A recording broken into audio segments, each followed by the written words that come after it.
So thank you for joining for the second book club meeting for the APIKC Region 4 East. I wanted to start out with some introductions, even though a lot of us were on the call last time, just because we have a few new faces and, sometimes we might not remember who each other are. So why don't we start with name, role, institution, and fun summer event that you're going to or something you're excited about. I can start. My name is Virginia Doe. I am a master's student at Miami University in Ohio.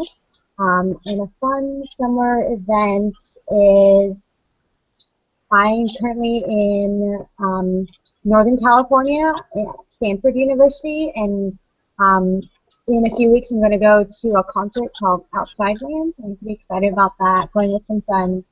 There'll be some good people, I hope, like Sam Smith and Mumford & Sons. So, yeah, that's what I'm excited about.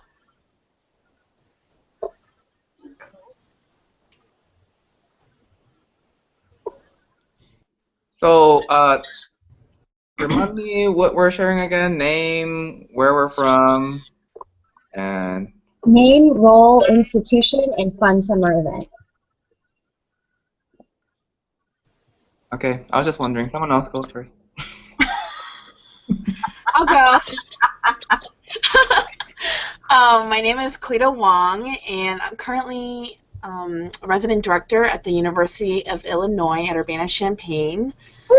Fun summer event is I'm actually moving to Madison, Wisconsin on August 1st. I'm starting a new position on August 3rd at UW, and that'll be fun, the transition and the moving. Congrats! Yeah. What's your new position? I'm going to be an assistant director for inclusion and Res Life. Nice. Congrats. Okay. Popcorn, Carol. Hi, Cleta. My name is Carol Fong, and I am currently a graduate student at Michigan State University, during which I am a career advisor. And then fun summer thing. I went to Seattle this summer, and then now I'm here in Boston doing my summer internship, so that's really exciting.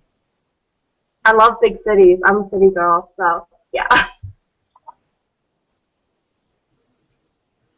Okay, popcorn. Danny, you look so restless. And I'm just trying to get really comfortable in my seat. All right, so my name is Danny Kim, and last time I talked, I was still at Ohio State University. Now I have a new position. I'm working now at Augustana College, which is in Rock Island, Illinois. I'm working in there as the Assistant Director of International Student Life. So I'm pretty psyched about it. I got a really big office, really nice. And something fun I'm doing this summer. Well, my parents were here for like a month. And that was exciting for me in itself, just because I haven't seen them in a long, long time, and they live in South America, so it's kind of hard to see them. So that's me. Popcorn Steven. Congratulations, Danny. Thank you. I appreciate it. Hello, everyone. My name is Stephen Dederick. I am in the PhD program at Ohio State, just finished my first year, and also work as a graduate assistant in the Multicultural Center. And as you already know, my big summer event is this weekend, going to the Taylor Swift concert in Chicago. And I'm also excited because I'm going to the Sam Smith concert in Columbus here in 2 weeks as well.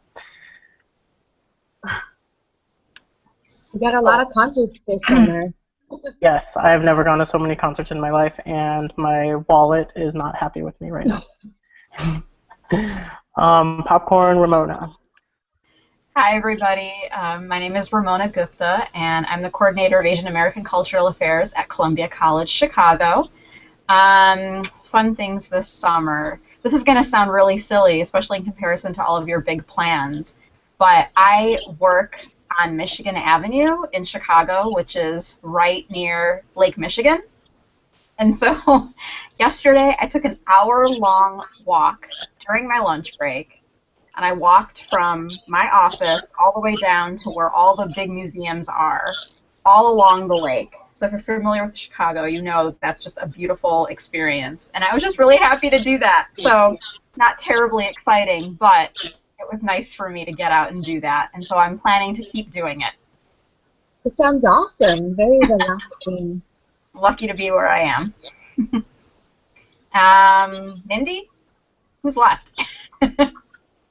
Yep, just me.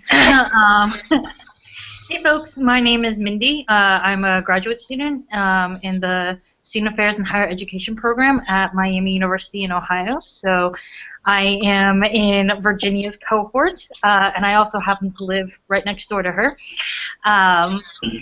My role is with diversity initiatives within the College of Education, Health, and Society, so I work more on the academic side of the house.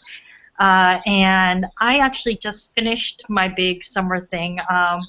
A friend of mine and I drove from here to Nashville, so it was my first time in the South. Never had better fried chicken or biscuits or food overall, and it was just a blast. We went to a concert, we saw Fall Out Boy, and it was just good to see friends. So, yeah. Nice. Awesome. Thanks everyone for sharing. It sounds pretty exciting, the things that you're doing this summer. I wanted to, at this point, pass the torch to Ramona, because she's the one who wrote these great questions that we have. So yeah, Ramona, if you wanted to start us off. Sure, I'd love to.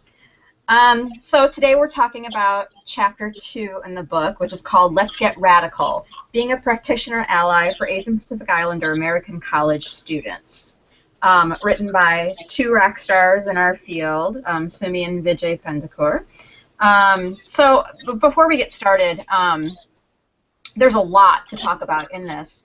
I wanted to just sort of make sure that we're all on the same page. I never want to make assumptions, but I'm assuming, at least in the most basic sense, everyone's aware of sort of how, you know, Asian American identity is a social and political construct, and a little bit about how it's used to maintain hegemony and power structures. Like, I think we're probably all there. Yes, maybe just nod if yes. Is that something that people want to unpack a little bit?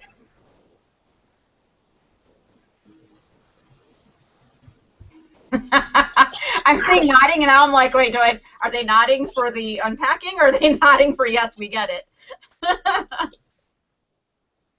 Why don't I actually start with one of our questions, and then we can. I know the conversation is going to go in a million different places anyway, so is that cool? Sure. Okay. Thank you. Yes, I'm a fan of the thumbs up. Okay.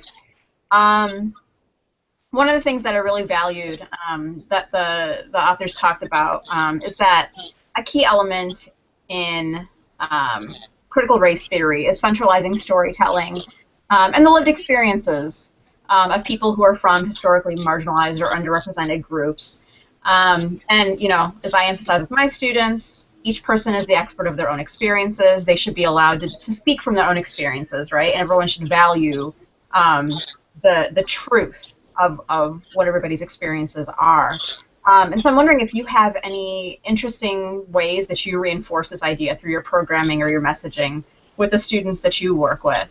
And even how you might reinforce that with your colleagues so that they do the same kind of work.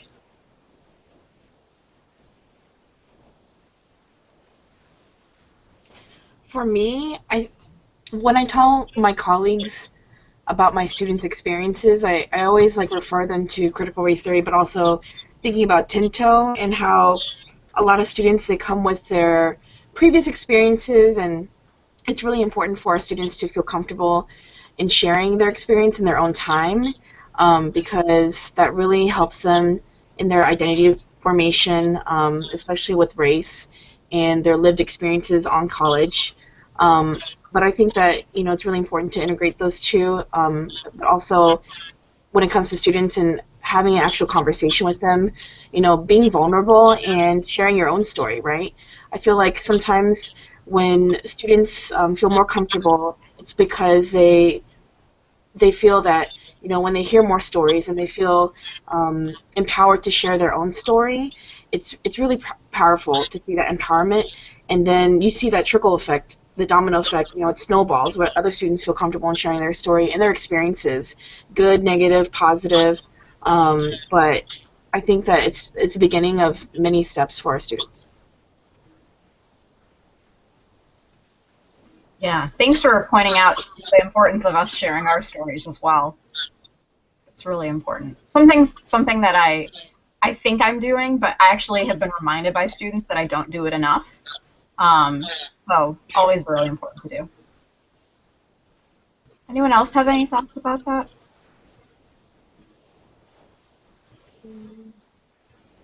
So I guess like, oh, it's okay, you can go first. No, go ahead. No, go ahead. Carol, why don't you go ahead? Me? Oh, okay. So I guess like, because I'm a career advisor, like this kind of chapter talked a lot about like using like understanding of race and helping students explore their identity within the advising space. And so I think for me, like, this chapter was very powerful in ways where we as a career center already emphasize like storytelling as a way to do advising. But then I think that this kind of puts it into perspective because sometimes it's easy when you're not a person of color to, I feel like, to understand the story in a different way sometimes. And I think that it's really important for us to kind of understand our students' experience, not like through our own experience, but through their experiences. But I don't know, it just kind of like gave me a lot of insight on what I can do as a career advisor. But then I remember last year there was this event. It was like an APIA monologue event, and it was so powerful because students, faculty, and staff members from the university all went up to this like stage or podium, whatever, and they told their story, and that was just a very empowering event. And I think more things like that need to happen throughout the year so students can share their stories and make others or help other students feel comfortable in sharing their story as well, because everyone has something to share and say. So I don't know, that might be a good programming event to have if it doesn't already happen at your university, to help students feel like they're connected. That's great. Thank you.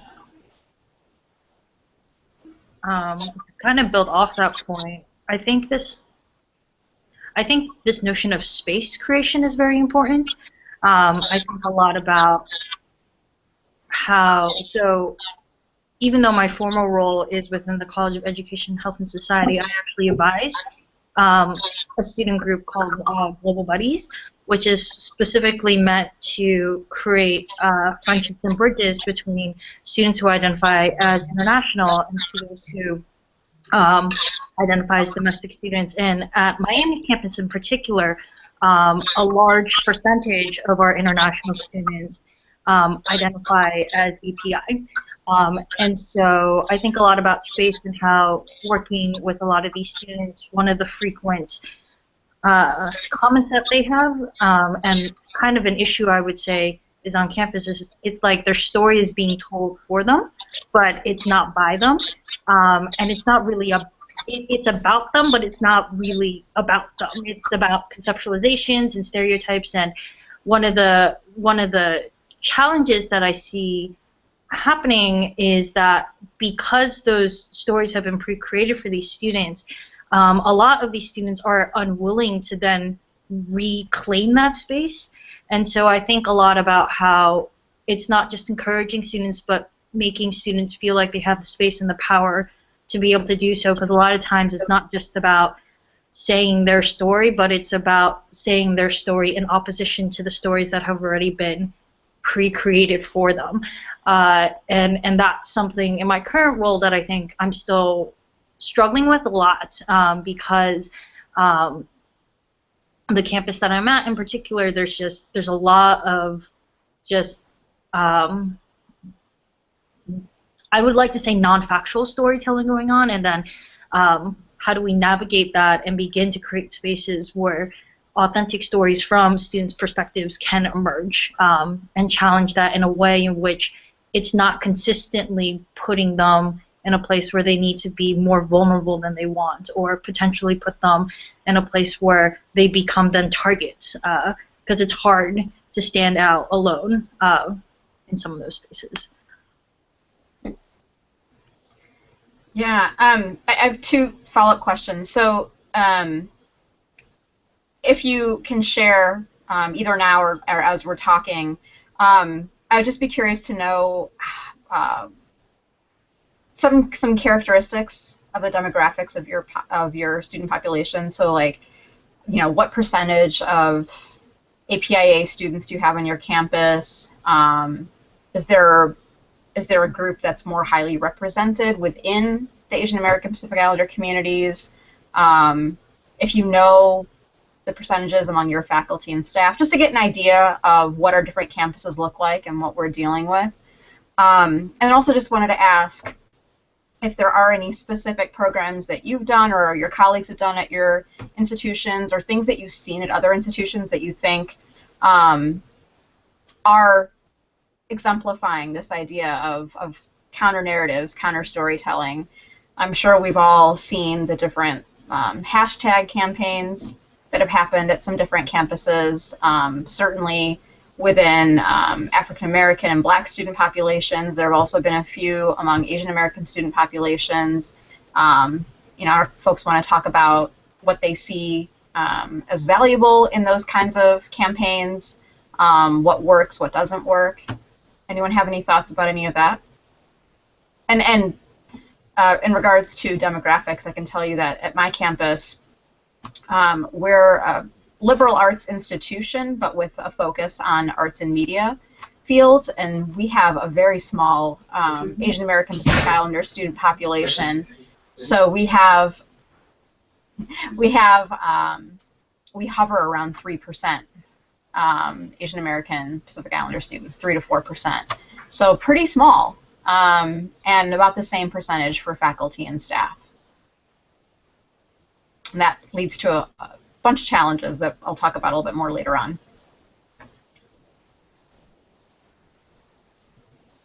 I can go. So Ohio State, I think, has like 5 to 6% of the student population. And I don't know about faculty or staff or anything, but so again, like pretty small, especially compared to like places I've been previously. And I guess I would say small but mighty. I think that our student and student organizations do a lot, and they take a lot of that on. And as far as programming goes, the Asian American AAA, Asian American Association, this past year held something called a story slam, which is kind of like a poetry slam, but with stories, I guess. And so it was just about sharing their stories, and they had people from different backgrounds. They asked me to speak at that too. And so it was a way to just engage different people in the community in sharing that story. Unfortunately, there weren't a lot of people outside of the Multicultural Center or AAA community who attended, and so I think it's the next step is thinking about how do we share that story broadly and spread that message in different ways. Also in the center, we have a program series called What's Your Story, which is actually for faculty members to share their stories with students and whoever attends the events, and it's about tying in their research and teaching and career path with their personal narrative. And so I think doing something like that can be really cool for them to see, these Asian American staff or faculty members. I mean, we don't focus just on certain identities, but if we did something like that broadly at our institutions with a certain identity in mind, then they do see those people who might have a similar story as they do and are going through the same things in college that we did. So that could be one thing. And I know that Masu, who, since we're all in 4 East, we all might have some ties to that organization. They're recording stories now from different people in the region to kind of do a what's your story within the Midwest as an Asian American person campaign. So I think that's great, and hopefully that can take off and maybe come to our institutions individually too. So the hashtag for MASU is hashtag where are you from? And so they're creating a video. It'll be out in the next 2 weeks. So I'll send it to you all when it comes out. But at the University of Illinois, we have about 41,500 students enrolled. And so statistically, when you include undergrad, graduate, and professional students, we have about 13 to 14% Asian American students. But when you include multiracial and international students, those who identify as Asian, we make up about 33% of the population. So almost 1 in every 3 students identifies as Asian or Asian American on campus. We do have an Asian American Cultural Center. I would say a majority of the programming is done by our AAA as well, and APAC, our Asian Pacific American Coalition. The population, I would say, is mostly either Chinese American, Taiwanese American, or Korean American. We do have a strong Vietnamese student association as well, but many of our student organizations that are ethnic-based, a lot of those students join every ethnic-based organization, which is great because it shows like the solidarity within the community, but also a want for understanding and learning in collaboration. So we see a lot of that on campus, which is fantastic because they want to support each other, but they also want to learn from each other.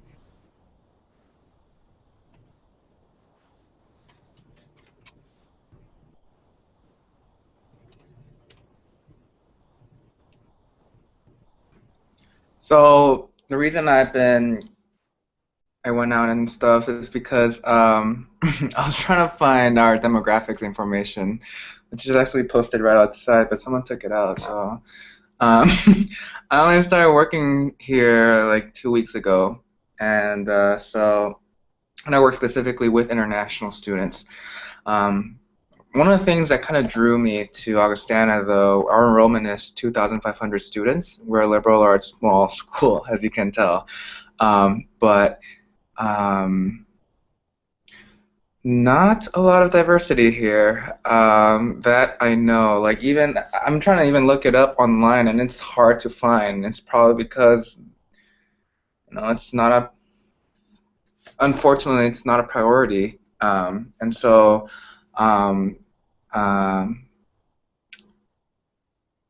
I think our white students make up 80% of our population.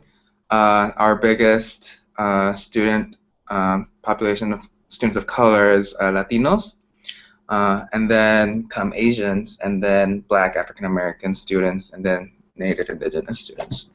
And so even the breakup, it's unclear. But the situation here at Augustana is one where I have to be the one to find information and disaggregate it. So, and in terms of programming, I've not done any yet. Still getting ready for orientation. So maybe later in the future I will.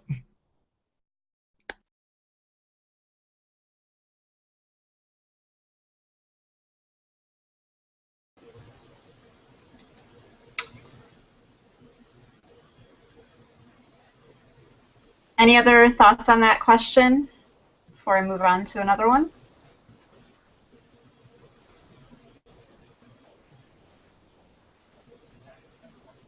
No, we're good?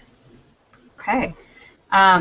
It's interesting hearing a common thread, at least among some of us, that a lot of the sort of cultural programming or yeah, I guess cultural programming is being done by the students themselves on our campuses, which makes me wonder what it is that we see our roles as. Is it more about support services, retention programming, that kind of thing, and maybe that's something we can also talk about. But also, we're in very different roles in our campuses, and so maybe that's not even a key part of what some of us do.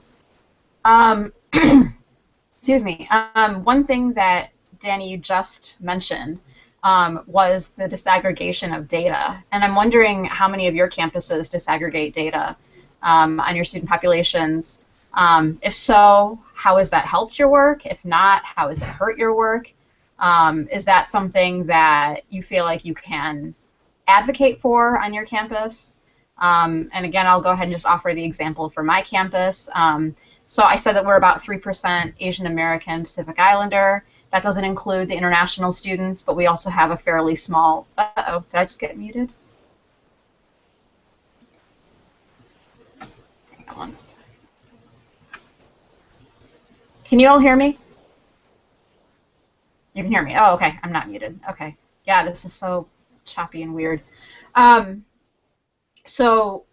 We also have a small international student population, about 3%, and there's a good percentage of those 3%, 3-4%, that are Asian. And of course, like every other school, we are heavily recruiting in China, but our overall student population is about 10,000 students.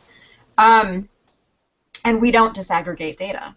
So for me, as the only person on campus who has been hired specifically to work with Asian American students and do cultural programming for the entire campus around Asian American Pacific Islander identities and experiences, it's certainly a struggle to fully understand the population of students that I'm supposed to be supporting. I can make some assumptions based on the students that I work most closely with, and just based on national data and national stories, but it does create some barriers to understanding how to best support the students that we have here. Anybody else want to chime in about that?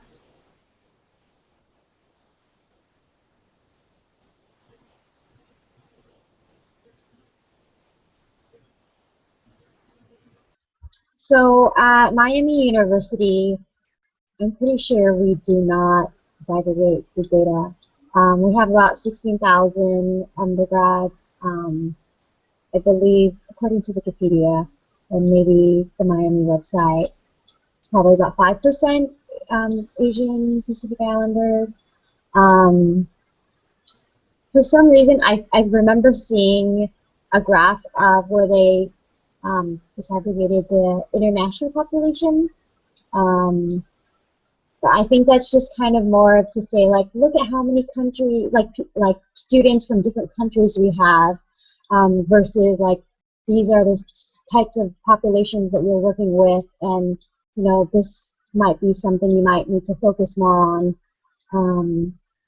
So I see it more. I mean, the way I see it is more of a marketing thing. Like we have students from 50 countries, or I don't know how many. Not necessarily a tool for staff or faculty to use to better their programming or services. And I'll build on that and saying, like, so part of the reason why I was like trying to find it, and it's actually, so the only thing I could find that was officially associated with our website is the demographics of the incoming class. Not necessarily as it stands overall, though surprisingly they did have a really clear faculty and staff breakdown, though I am curious if that number is slightly off because it's much higher than I anticipated. Yeah, I agree with Virginia in the sense that I feel like it's not necessarily that the data is inaccessible, but it's certainly not like widely shared. It's not used as means to be more intentional in programming, marketing, or outreach. In fact, I'm planning on doing a practicum this fall, and I asked for even a rough demographic breakdown of students who are coming to the programs, and they don't. There's nothing on record, and so I think that's also going to be potentially frustrating for me as I move into that in the fall, and trying to consider, like, one, why are certain students not showing up, but then two, like, why are we not collecting to see the places where we are dropping the ball in terms of not just supporting and marketing and planning for certain, like, pockets of campus, but rather, like, overarchingly, so that the students who show up can be more representative of the entire campus experience rather than just a particular demographic, even if that demographic is the dominant demographic on campus.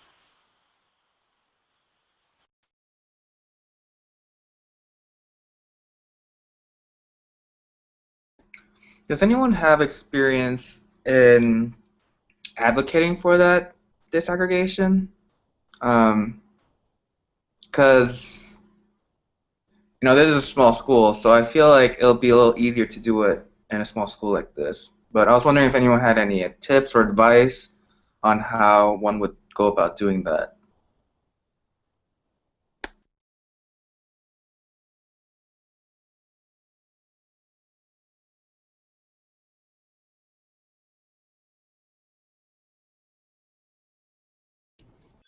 No clue. I think that if I were to, I mean, I am at a big institution and going to another large one, my first clue of what to do would probably be to scan the original research just to see, like, if they do it themselves internally, and maybe they just don't publish it, right? But also admissions, if they do any of that in-house as well. But that's where I would start. I think Cleta brings up good points. I think, Danny, you're in a really great position that you're the new person making those relationships with the people at admissions or enrollment management and telling them, like, why you think this information would be beneficial. Tell them, like, in your role, it would be really helpful because then you can XYZ, right? So I think you're in a good position to do that, and especially at a small institution, there are not as many layers of red tape to get through. So, yeah, try it. Tell us how it goes. Sorry, what? Oh, anyway. I think just logistically, should we have, like, actual check marks at all, or should we just put an open text that asks, like, how do you identify yourself? Because, I don't know, it would be easier to collect the data by having those check marks that try to be as inclusive as possible. But then you inevitably leave someone out, right? And then you have that box there, like, oh, you're other. What is it? So, any thoughts on that?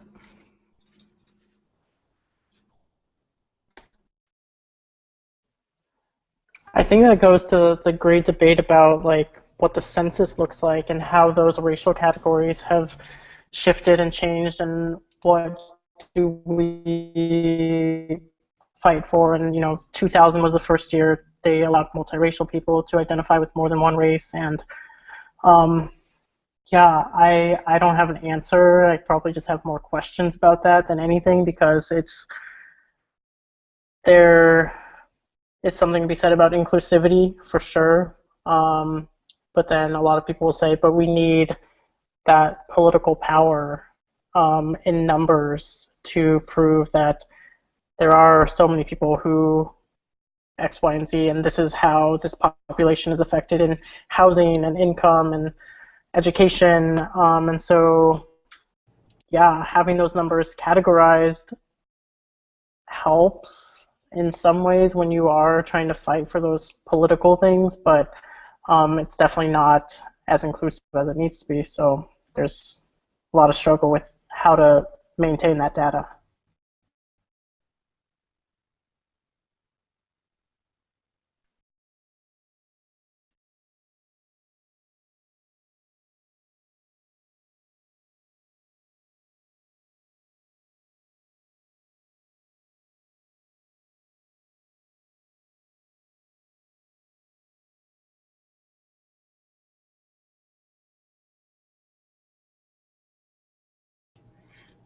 We can't hear you, Ramona.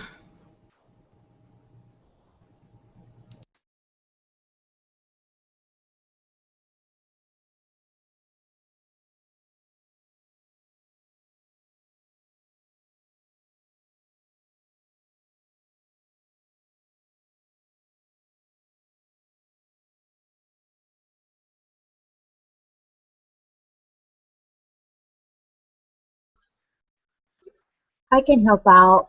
I guess sounds like we have a lot of questions about what to do, how do we disaggregate data, what to do with it in terms of like, should we not? I don't know. These are a lot of questions. But I'm just going to move on to the next question. Seems like so I would just read, since Ramona wrote it all very beautifully. I'm going to read number 2. So I'm guessing we understand how the model minority myth hurts our students and cloaks many of our real needs. One thing this chapter points out is the lack of scholarly writing in APIA college students. Do any of you have plans to contribute to the literature out there? Is that a commitment we should all be making? And how can we make time for it in our ever-increasingly busy work lives?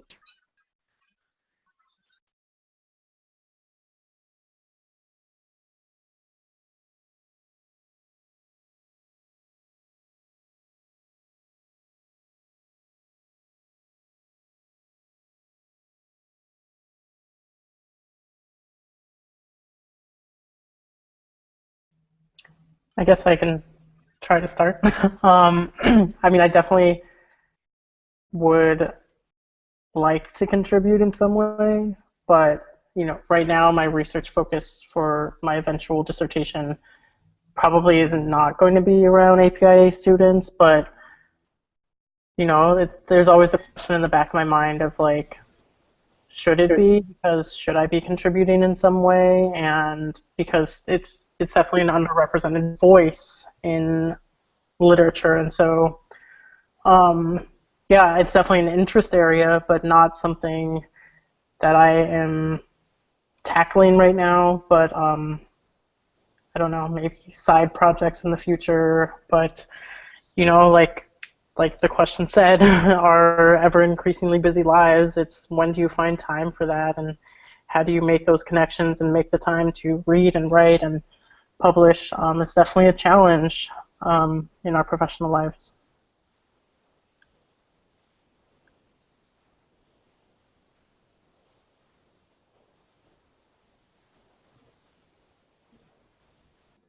I think as staff, it'll be more accessible for us to be doing presentations at national conferences.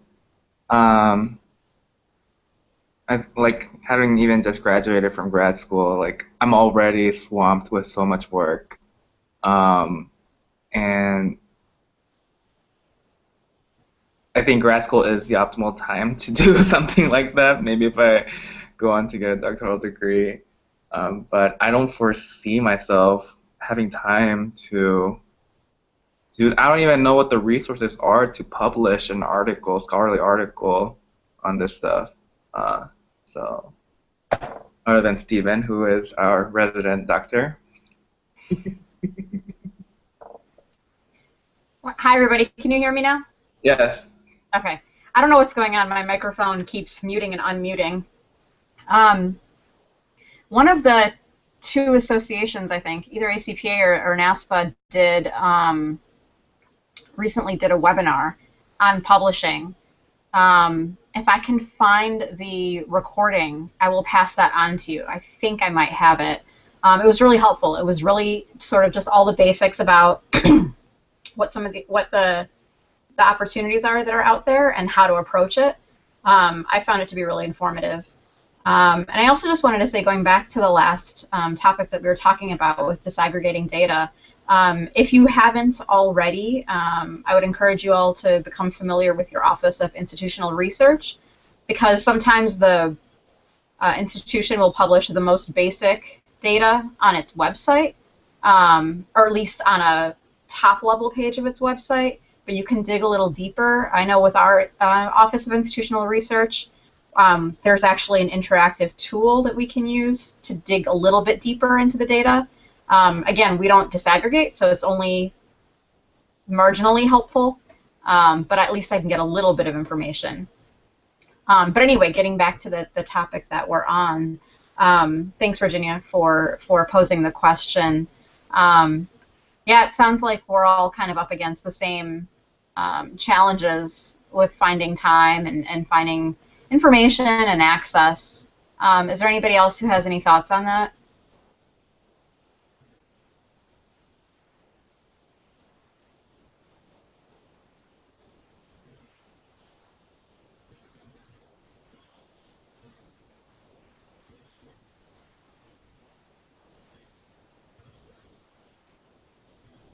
Can I also point out how weird it is that when I rejoined the call, my image is flipped?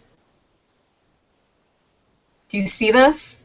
The stuff that's behind me is not actually on that side. I don't understand what is happening with our technology.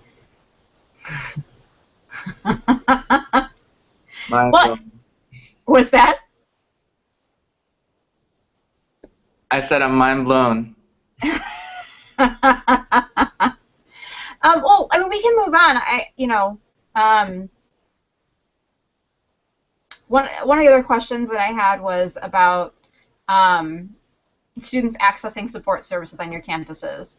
Again, going back to the chapter, one of the things the authors talked about is the potential for lack of culturally competent support services for our students, and our students not accessing those services. And I'm wondering if any of you have actual evidence that APIA students on your campus are not accessing those services. I'm curious how you gathered that evidence, and how you might be addressing those problems. And then, of course, what is our responsibility to ensure that we have culturally competent services on our campuses? Maybe the folks who are working in different areas that are not within multicultural affairs spaces might have some thoughts about that, if you're working in res life in particular.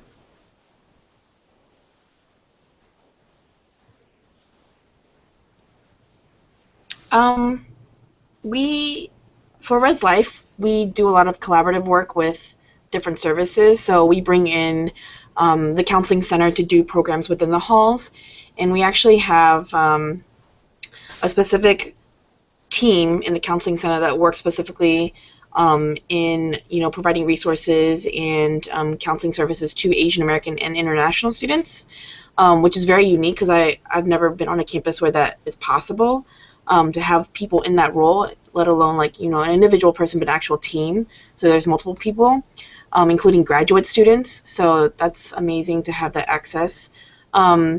We see turnout to the programs. We try to assess each program to make sure that, so what's the percentage of students in the area that attended? How do they hear about the program, just so that we know how to better market it in the future for other students who maybe didn't know that it was happening.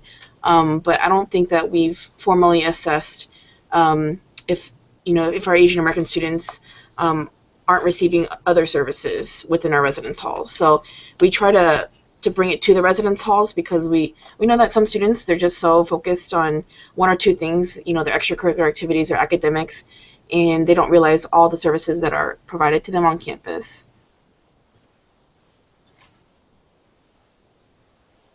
Thanks, Cleta. Anybody else have any thoughts about this? Any evidence? I mean, I know for myself, I have anecdotal evidence that I get not just from the APIA students, but from all the students that fall within the major populations that our Multicultural Affairs Office represents, that they're not experiencing cultural competence in a lot of our student services. But I don't have hard data.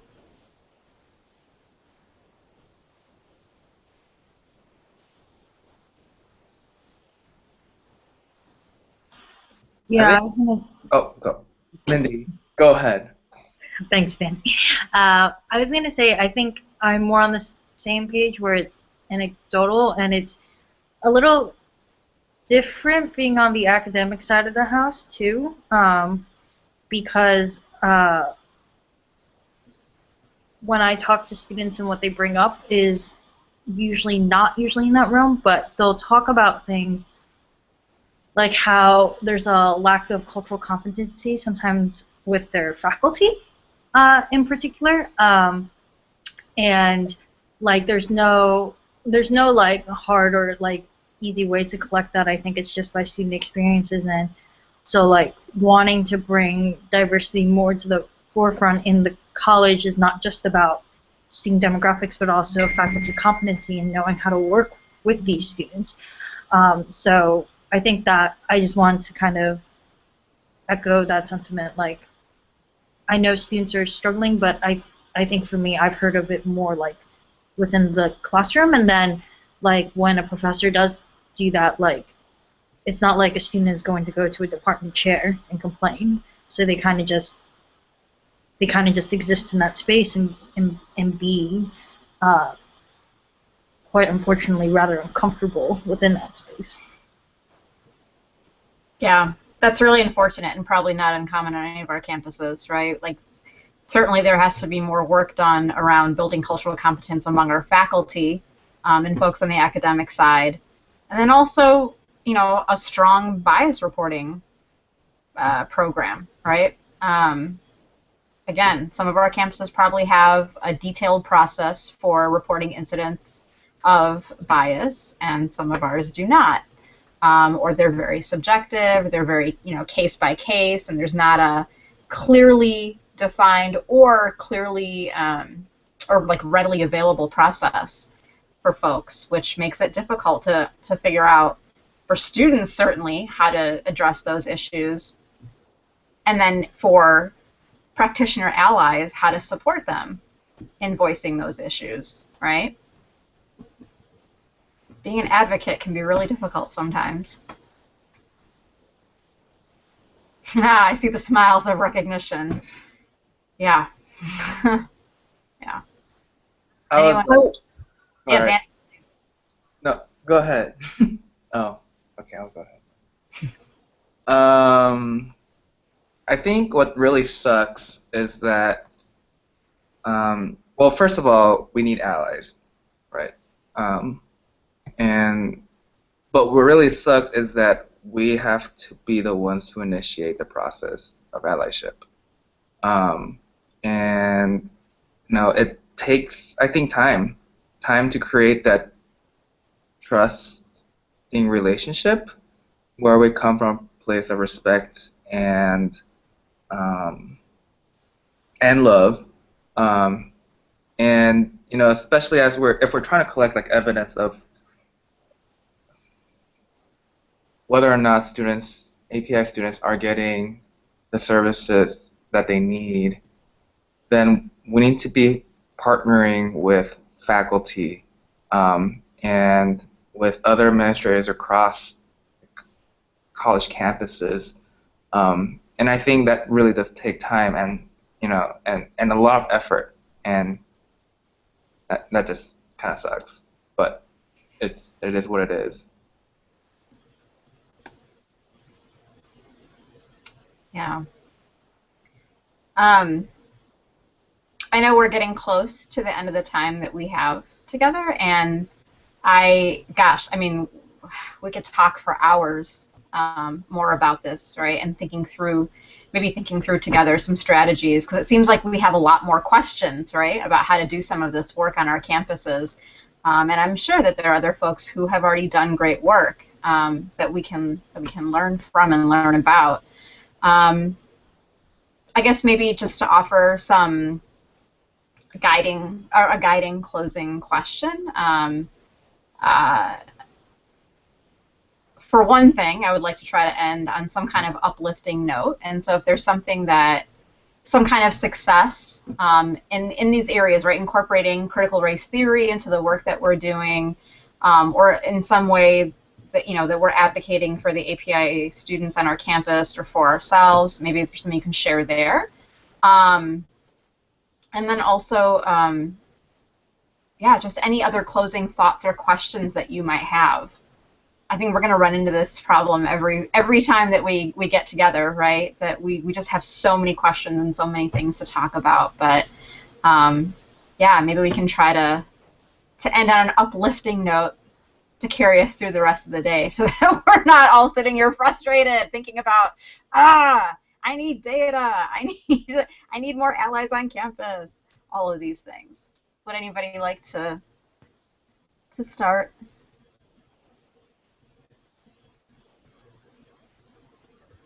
I want to say something. So, there was this sentence in the book, and it says, hegemonic racialized processes have masked Asian American racial identity, leaving even those who identify as APIAs in the dark about their own communities, histories, and stories. And I think something that's super powerful is that we constantly have to remember how important it is to like embrace our own stories and understand our history and how that plays out, as well as being able to understand this can help our students as well, and not just our own history, but like of our own like ethnicity or culture, but like diverse API identities and cultures as well. So I think that that's something very powerful and very uplifting. So I hope that we continue to like really research and learn more about our own history, because I know that when I was in undergrad, I didn't have that experience. But then being in graduate school and being surrounded by students who really care about this has really pushed me to think about things in different ways. And so I think for us, like, to be an ally, we need to help ourselves further understand the work that we're trying to do, and also where the students are coming from. So. Yeah. Thanks, Carol, and thanks for sharing a commitment that you're making too. I think that's something that maybe we, feel free to throw that in too, folks. Something you're committing to doing after this call. Thank you. I mean, I think that by being on this book club, I think it's already starting to, it's helping me impact some things, especially like having like this commitment to reading like API literature, and then your question about like what kind of commitment do we have into contributing to the literature. I think it's like helping me think like, do I want to do this work? Like, what do I want to be adding to helping like ourselves and students as well? So I think being able to meet once a month, at the very minimum, like meet once a month and kind of chat with everyone to get the ideas going has been helpful. So. Cool. Thanks, Virginia. I was going to say, even like the very end of the chapter, like the last two sentences says, as our field continues to evolve and increase its responsiveness, our students and our future demand systemic change. You are part of that journey. And like Virginia just said, like we are all part of that journey. Even doing this book club is part of that journey and part of our learning and learning from each other and bringing those practices that we are hearing from other institutions to our campuses and sharing ideas. And so I think that change takes a long time. And if we start small with something like this, where we build these relationships and we hear these ideas, that is better than nothing. So I think that at least we're part of that journey and part of making that change. Yeah. Thanks, Stephen. I think for me, it's important to not easily get frustrated. Like, for example, the disaggregation of data, like, it's going to take time to get that done, and especially large institutions. And, something that I tell myself and I tell my students is to, like, breathe it all in and love it all out. We have to really focus on self-care and understanding our journey and experience, and my commitment is to help my students go, help navigate their journey and share their story and their experiences. And it's really, my hope that they feel empowered to do that so that they can help empower other students too. Awesome. I would like to share a kind of a victory, but also not, but I'll share just the victory part. So on my second day of the job, I was invited to this exec meeting that talked about residence life and specifically international students in them. and they were talking about how we need to change all these things and whatnot. But just very basically, I was able to provide some kind of insight about some international students and kind of like change their lens and way of thinking that, you know, changed policy as well in the residence life. So I'm very happy about that, but also that meeting was very frustrating. But just the happy part right now. That's the happy part. It's okay, right? We're here to share challenges and victories, so Yes. it's great though. I'm really happy to hear that. Thanks, Danny.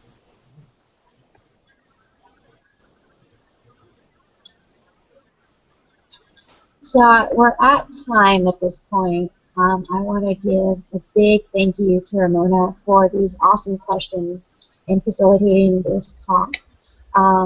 Let's do a picture. And then, so Ramona, you should talk and smile and wave, and then you can be the big picture when I take it. Oh boy. All right. Am I up yet? Ugh, come on. Come on, microphone. I don't know. Mine's slow and choppy, so if it's working for you, then that's fine.